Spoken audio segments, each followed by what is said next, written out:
السلام علیکم ورحمۃ اللہ وبرکاتہ۔ ناظرین اکرام، جمعیت علماء ہند کے صدر مولانا محمود اسد مدنی نے جامعہ اشاعت العلوم اکل کوا کے محتمم اور رکن شورا دارالعلوم دیوبند حضرت مولانا غلام محمد استانوی کے سانحہ ارتحال پر دلی حزن و ملال کا اظہار کرتے ہوئے اپنے تعزیتی بیان میں کہا کہ آج ہم ایک ایسے مخلص عالم سے محروم ہو گئے ہیں جن کی زندگی قرآن کی خدمت، مدارس اسلامیہ کی بقا اور مسلمانوں کی تعلیمی ترقی کے لیے وقف تھی۔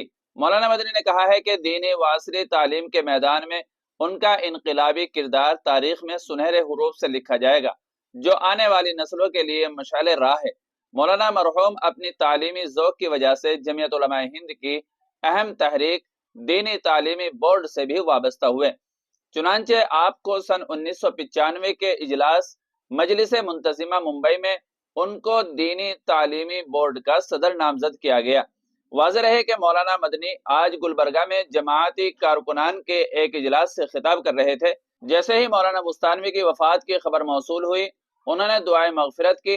مولانا مدنی نے مولانا مرحوم کے اہل خانہ سے دلی ہمدردیاں پیش کرتے ہوئے دعا کی ہے کہ ارحم الراحمین ان کو بیش از بیش عنایات سے نوازے اور جوار رحمت اور رضوان میں مقام اعلیٰ عطا فرمائے، ان کی کاوشوں کو شرف قبولیت سے نوازے اور ان کے قائم کردہ اداروں کی حفاظت فرمائے اور ان کے پسماندگان کو صبر جمیل اور استقامت عطا فرمائے۔ ناظرین کرام، ویڈیو کو زیادہ سے زیادہ شیئر کیجیے گا اور چینل پر پہلی بار آئے ہوں تو سبسکرائب بھی کر لیجیے گا۔ السلام علیکم ورحمۃ اللہ وبرکاتہ۔